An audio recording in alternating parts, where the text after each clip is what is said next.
Hey guys, it's me, cyoubx. I'm done. So I've spent the past week and a half doing nothing but Roux, and it's been honestly kind of exhausting. And there are definitely times when I just wanted to give up because I was making so little improvement that I thought that it just never was going to happen. But yesterday, I was, for whatever reason, hitting like low 21, high 20s pretty consistently. I think I had like a 21-second average of 50. And I was like, hey, this is close. And I think at that point in the same day, I had already gotten like five or six sub 20 averages of five.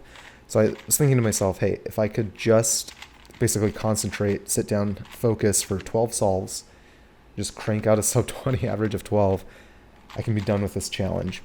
It turned out to be really difficult. I think I filmed something like 100 or 150 solves yesterday, and I was right there. Like it was, I think I got like a few 20 point something averages of 12, and a lot of averages of 5 that were under 20 seconds, but I just couldn't link them together for numerous reasons. So what I'm going to show you is a sub 20 average of 12, but I think it's actually 19 solves total. So I ended up rolling 7 of the solves, and you'll see why I had to roll it. I think on solve number 7, something weird with my computer happened. It basically like alt tabbed by itself. And so I couldn't see the timer, and so I spent a lot of time just alt tabbing back and forth, and then I finished the solve. So I think I ended up getting like a 36-second solve or something. So anyway, so I rolled past that, and then I finally hit, I think, a 19.87. Let me check. Yeah, it was a 19.87 average of 12, and then I think somewhere along there is a sub 19 average of 5 as well, which is pretty great. But the thing I want to talk about while this average is playing out is just some of my thoughts about Roux, what I've learned along the way, what my next steps are, and yeah, just my general feelings about this entire process. So the first thing, which is not really that important, but I just want to point out, this cube was like the bane of my existence this week.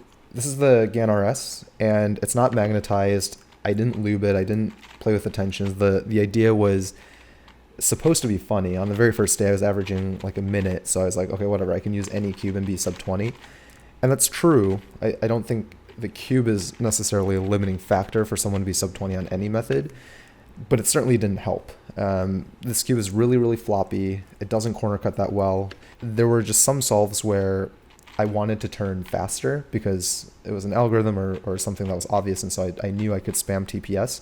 And on certain solves, this cube was totally fine because it is very fast and loose, and I have decent turning accuracy most of the time. And so for those solves, it was great. I got some sub 15 singles, but then there were other solves where I would get like a lockup, or a layer would miss a line, or I would actually overshoot and not notice. And so I would actually just ruin a block, for example, and then I'd have to rebuild the block. And yeah, it was this whole ordeal. So even though I would consider myself to have pretty good turning accuracy, I think because this cube is so fast and uncontrollable, it was really, really difficult for me to use. And the fact that I couldn't corner cut very well meant that there were situations where I actually had, a few lockups and catches as well, and that also didn't help. So anyway, so again, I don't think the cube held me back. I don't think that's a fair thing to say, but it certainly was not an enjoyable experience solving only on this. I very much wanted to use other cubes, but again, that was the challenge.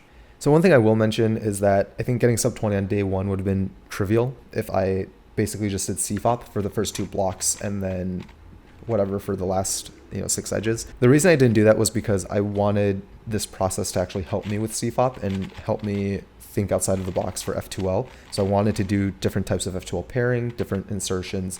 And the reason I didn't want to look up any guides was because I didn't want to think of these new things as being really formulaic and just muscle memory. I wanted to actually gain some sort of intuition about how the cube works that I didn't have before.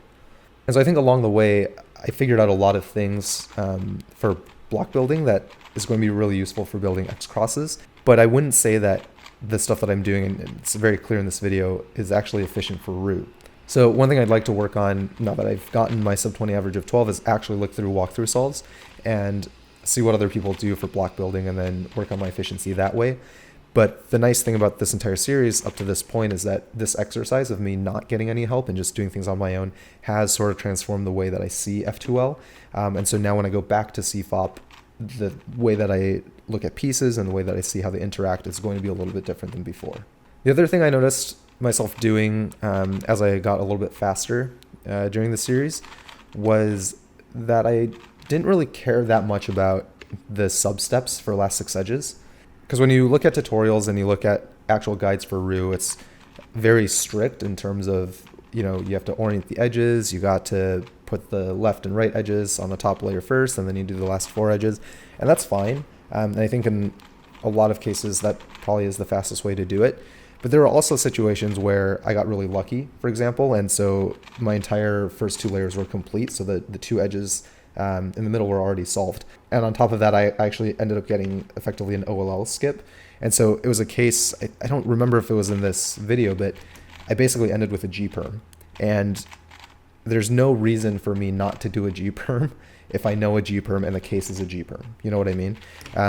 So I could have forced it to be more Roux-like, but it just doesn't make sense, because even if I did use Roux as my main method, if I got that situation in a competition, there's just 0 chance of me not doing a G-perm. And so those types of things occurred semi-frequently. There were just a lot of situations where, let's say I wanted to do CMLL and I wanted to do an adjacent corner swap. So generally, at the beginning, I would just do a J-perm or a T-perm. But there were also cases where it was very obviously an R-perm, for example. And again, there's no reason for me not to do an R-perm to do that CMLL if I know that it's going to influence the edges in a way that I want as well. And so all of these thoughts basically made my last layer more fluid in a way, which is really good because, again, now that I take all these new skills back to CFOP, I can sort of basically combine the methods in a way. So it's kind of like Roux-inspired CFOP now, or CFOP-inspired Roux, whichever one. But I think being more method-free like this is going to be very beneficial for me. And again, it just helps me think about solving the cube differently. It's not just spamming algorithms and spamming TPS. There's actually a thought process involved. And I think that's been missing for me for many, many years now. And I'm happy that I'm getting that back. So at this point, I have completed the challenge. I got a sub 20 average of 12, did it on this really bad cube, and I did it without any tutorials, looking up any algorithms, didn't look at any walkthrough solves. So I'm really proud of myself for that.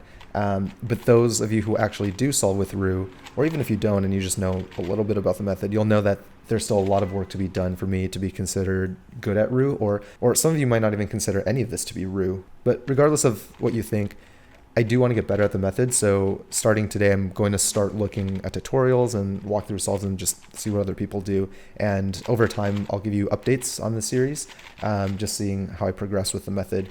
But at least at this point, because I've completed the challenge, I can go back to using CFOP and using other cubes, and that's exciting.